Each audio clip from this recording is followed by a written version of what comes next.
So today I'm going to talk about steward ownership. It's an investor reward model for regenerative economy. I assume many people here in this conference and also in this room are here because we see for the need for a change. Like something is not right. The way our economy works is by design an extractive economy. And I would say all, if not the majority of issues that we experience in these times can be traced down to the way our economy rewards winners and punishes losers.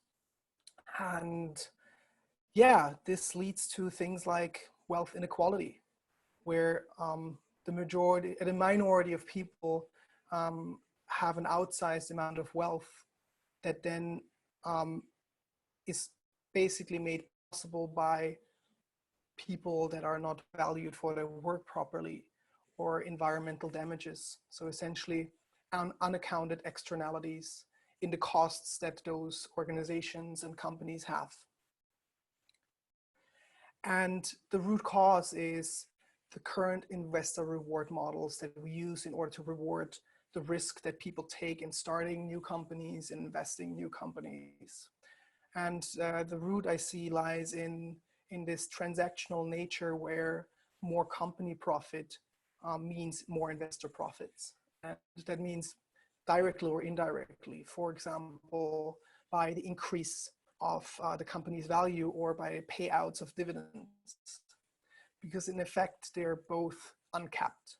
And because they're both uncapped, a group of investors or stakeholders will always optimize for more. And that leaves very little room for things like social responsibility.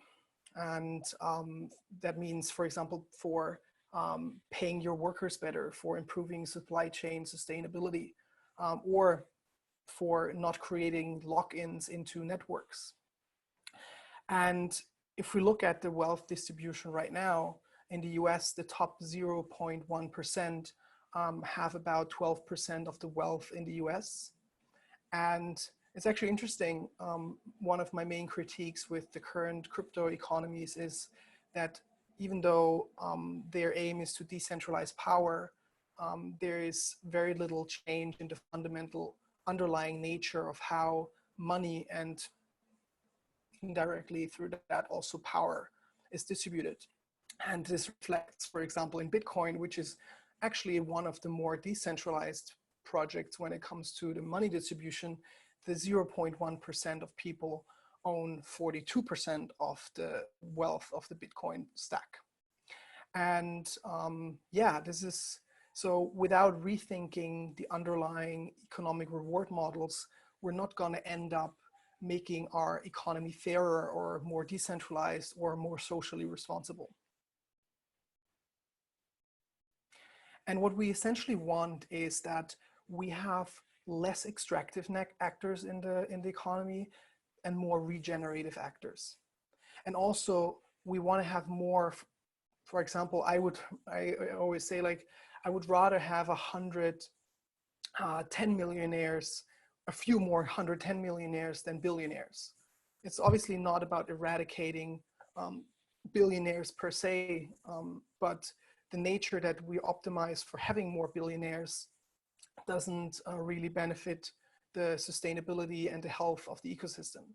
So we rather want to have a couple more collaborative millionaires than single billionaires in the system. The question is, how do we solve this? How do we get there?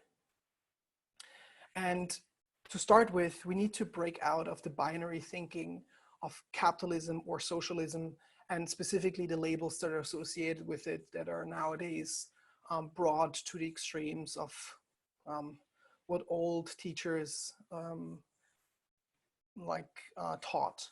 And we need to get into a mode of thinking, what is the good part about capitalism that we can take?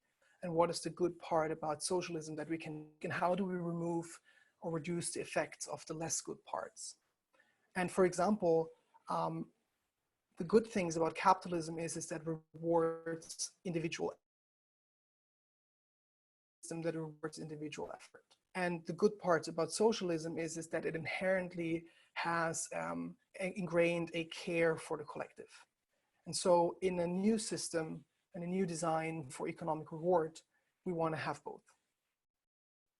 And so what's needed is, on the one hand, that the economic reward models give companies and organizations the economic freedom for social responsibility, that it rewards in a fair way the effort that people put in. And the last part is that we have little to no need for regulation. So we don't want to create laws that demand how people or companies should structure their companies. So we want to create something that is more intrinsic to the nature of the people who start a company. And so here we come to steward ownership. And I dub it again an investor for a regenerate economy. The first principle of that model is that a company cannot be sold. So there's no exit. And there's no market of shareholders that can optimize independently without much blockers for maximizing the value of that company. And this is what happens then as soon as a company goes about to have an IPO, then the control over the value and the reporting cycles is not in the hand of the CEO anymore. It's in the hand of the market that put pressure on the leaders of those companies. The second principle is the reward for investors happens through a capped profit share. And here's really important that we want to reward, again, we want to reward that people take risks. We want to reward that people put in more effort. But the question that we never ask in our current economy is, how much is actually enough for the individual who puts in that risk? And this decision, for example, is a very conscious one in a steward-owned company. It's a conversation to have with team members, with investors, in order to find out what everyone finds a fair value for the risk they're taking at a specific point in time of the company's life cycle. And essentially what a capped reward does is it gives the company and the organization an economic freedom for social responsibility and a regeneration potential.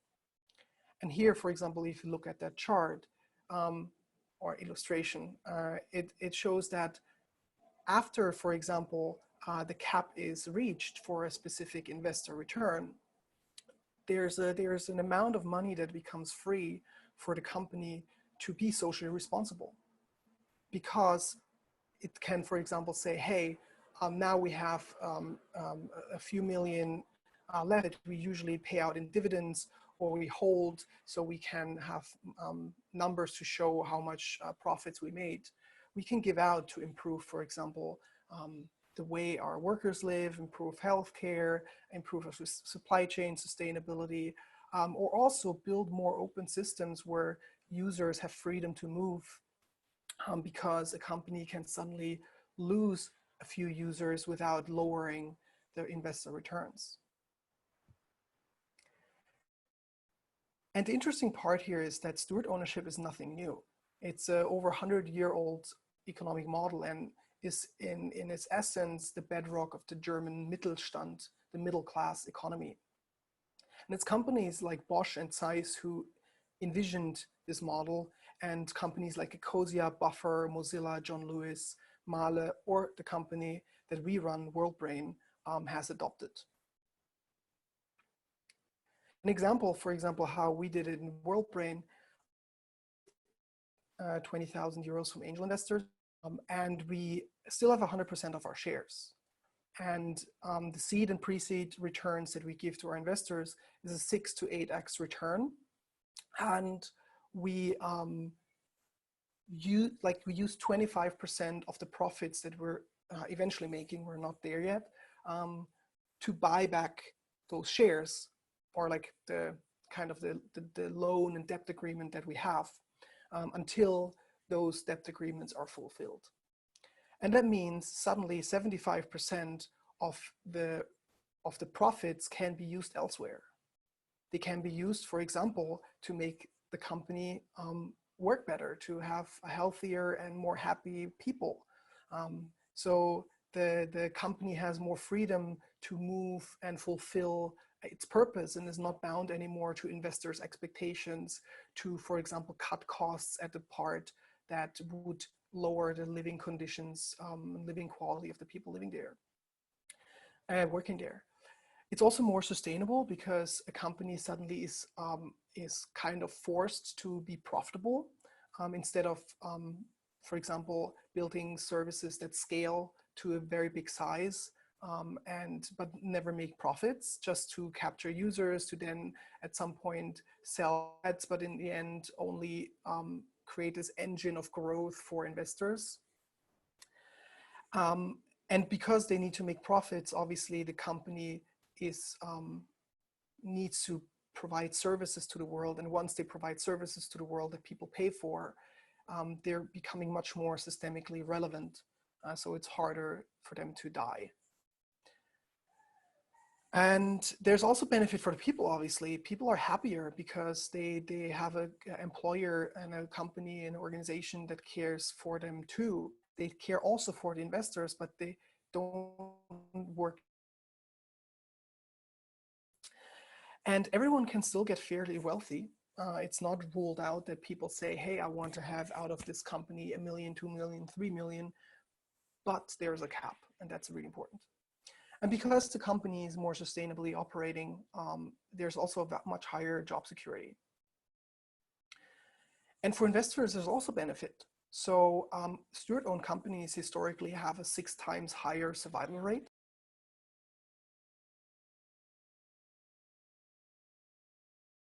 Invested and not in the cycle of 7 to 10 years where when then an exit or a sale happens of the shares. And this is actually also interesting to look at from the investor's point of view. If we look at a typical investment portfolio right now where 1 to 2 companies survive, where if you have a steward-owned system or a steward-owned portfolio where 6 companies survive, suddenly the profit margin on the entire portfolio becomes competitive. It's just less sexy in the end.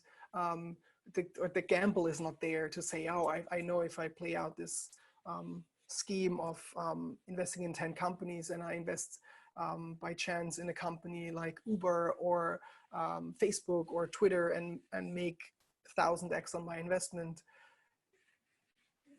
that's obviously not there anymore. But then the question is rather like, what is your intrinsic motivation? Do you want to positively impact the world, or do you strive for the inner validation of being seen as someone who invested in notable companies? In the end, who loses? It's greed, I feel, because greed is systemically disincentivized. Greedy behavior doesn't give you more money in the system.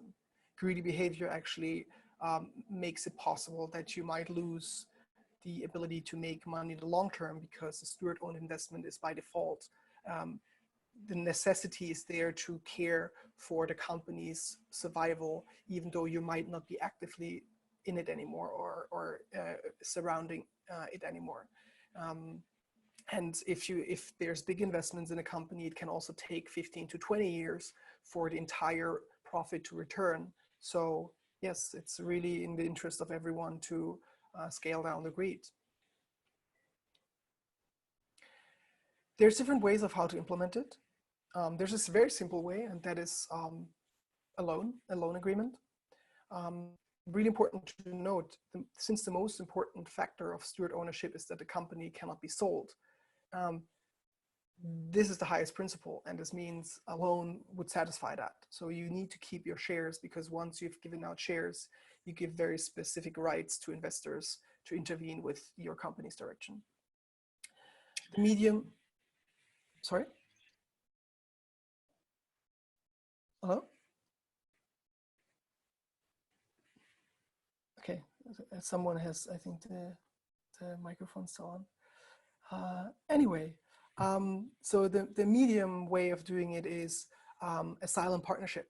agreement. That might be very specific to Germany, but it's kind of an investment model where, as an investor, you participate in the losses of the company, but also have a right in the profit that the company makes. The full model is the purpose model, where you give an amount of shares or a golden share to a foundation that is tasked with intervening in any sale of a share of the company.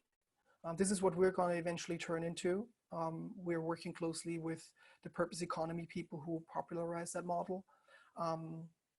And there's a last option, which is a bit more experimental. This is like a thought that I try to explore, and I'm happy if anyone wants to talk to me about it and contact me and have a session to brainstorm. Would be, for example, to have a token with a fixed rebuy rate, so that there's an entity that is tasked with saying, I give out a token, the token has a 6x return. It can trade on the market for any value, but through this buyback rate, it would naturally limit the buyback curve of that particular token. But it's really an unfinished idea. Again, anyone who wants to riff on this and brainstorm what a systemic, ecosystemic impact of it would be, please get in touch with me. Here's my email. If you want to read more about steward ownership, you can go to purposeeconomy.org. Zebras Unite is also a very good community around this topic, and a really, really good book that is auxiliary to that topic is The Everything by Mariana Mazzucato. Wonderful read about how we find value in an economy. And again, if you want to have any further questions or resources that you have, like, for example, I forgot the silent partnership contracts. I have English templates for it. If anyone needs them to read over and use them for their own company, please go ahead and contact me. So if you want change, if you're an investor, invest more in steward-owned organizations, both as grant givers, angel investors, but also as VCs, maybe rethinking a portion of your portfolio in these experiments. And let's show the world that these numbers hold up in a wide spectrum of industries, and that we can build a more resilient economy. And as a team, if you want to do it, try to do everything to keep your equity. Bootstrap, convince investors that it's important for your business and for your passion and for the world to have different ways of investing. If you need argumentative lines, you can also talk to me. I've been talking to a lot of people about this. Yeah, at that point I would open questions, and if none are there, I can also go into these two. And yeah, please, if you have any questions, add them in the chat. I see there's two ones. And or just jump into the video and voice chat.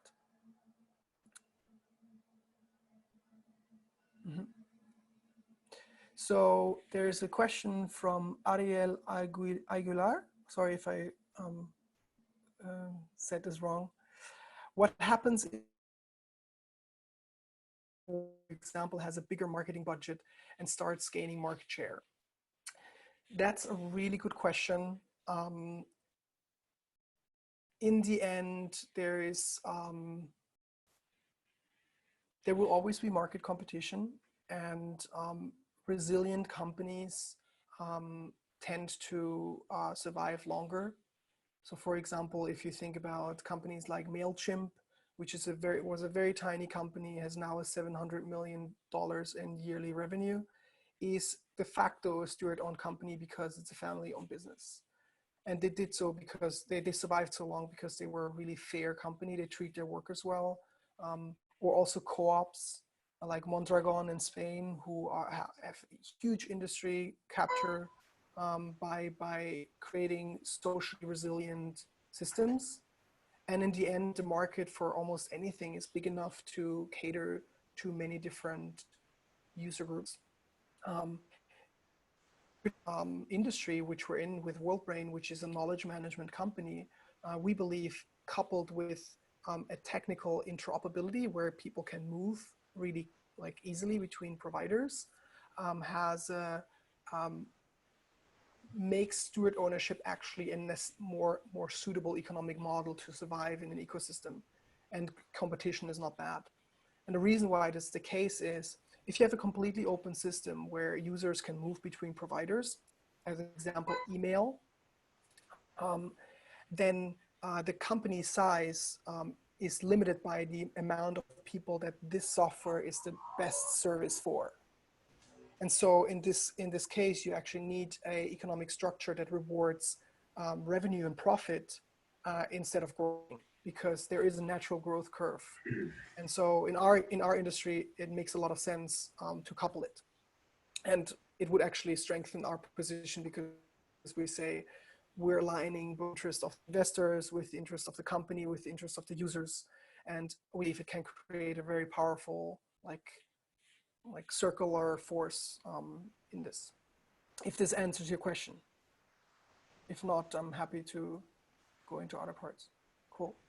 Then Mark Steyer, how are these ideas being manifested? Looking, compare versus seeds at join seeds. Can you explain that a bit more? Sorry, I'm not sure if I understand that question. Yeah, I tried to go to your brain something website and it flipped to another site, so I couldn't see how are you making these ideas happen? Sorry, what's the last sentence? How are you making these ideas come to life? The steward ownership, how is it coming to life? Yeah, so in our case, we have with all of our investors right now a loan agreement, and we're transitioning to the silent partnership agreement. And what this means, we have now kept all of our equity, and we're not forced to like take decisions that benefit the optimization for growth. Of course, we want to grow, but it's like not the prime directive of what we want to do. And manifesting in the ecology of our project is that we built this knowledge tool, which allows you to search your entire browsing history, annotate the web, and eventually collaborate with people in shared online research. And in this network, it's really important that we keep it an open system where everyone gets tools that are adapted to their needs, and where we keep the ecosystem open to new competitors that build tools for different use cases. And yeah, that's how we manifest it internally.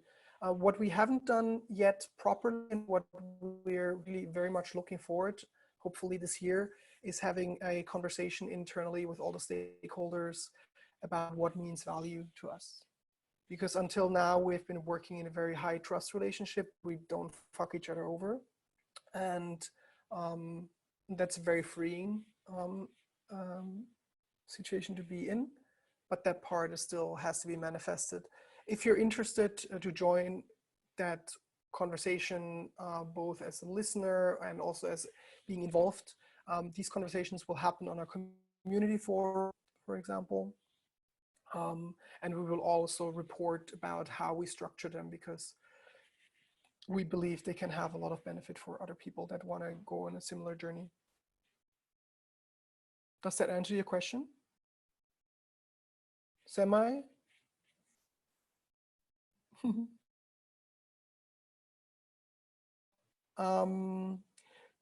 I have to look at the join seats, however. I'm not familiar with that.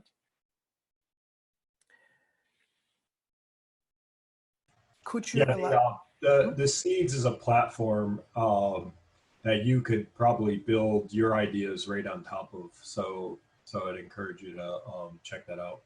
Cool, thanks. Thanks, I will do. All right, next question from Seattle. Could you elaborate on your involvement and furthering of this concept? So I'm very good friends with the people who run Purpose Economy, and I stumbled over them after I've done my own thinking about how I want to structure my company, and then a person directed me to them.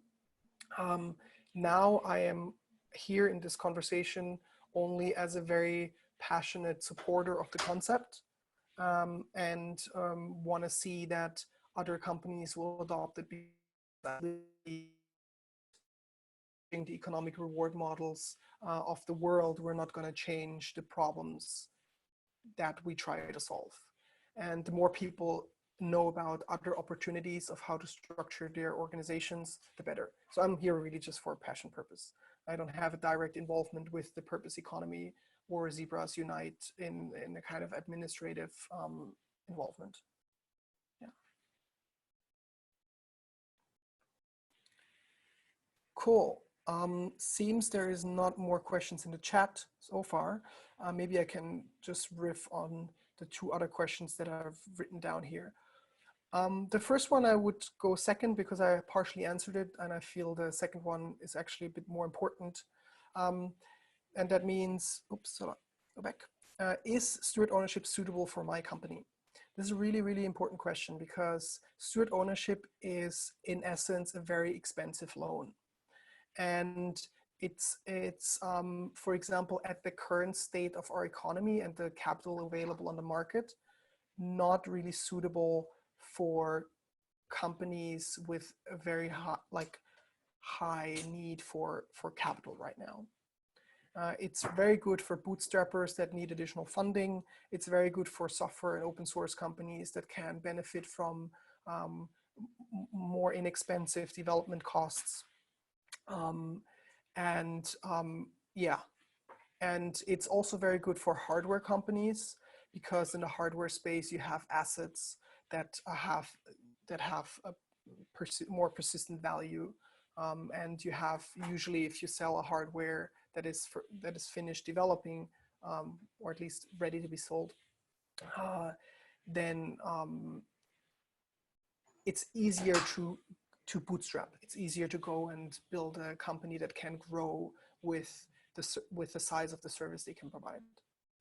Hopefully in 10, 15, maybe 20 years time, the economy has changed in a way that makes more capital available so that seed and pre-seed companies don't have to offer these very high returns that we did for our investors in order to become interesting investment. And then obviously, for example, if you look at organizations like IndieVC, they offer kind of steward ownership investments. It's a bit different, but it has a similar like revenue share model. They offer between 1.5 and 3 times the return they expect, but that is for companies that already have a sizable amount of profits they make and that just want to scale. So it's missing actually this little part in between from seed to kind of market readiness. And that's why also seed investors and investors that want to invest in this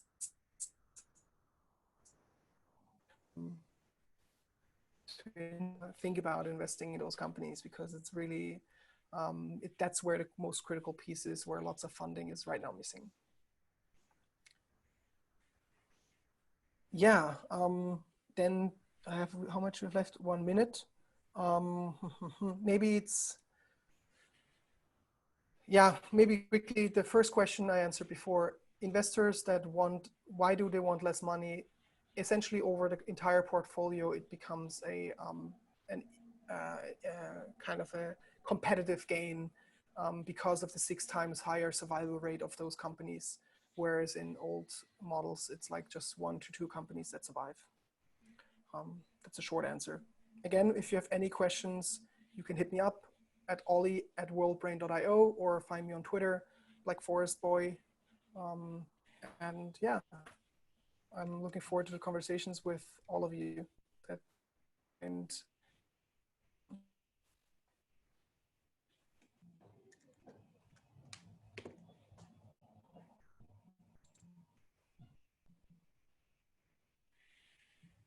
cool. Yeah. Is someone else after me? I guess so. that person already here? And quick say hello to the next one. Hey, I believe that's me, if I'm not mistaken. Hi, and enjoy your talk. Cheers. Cheers.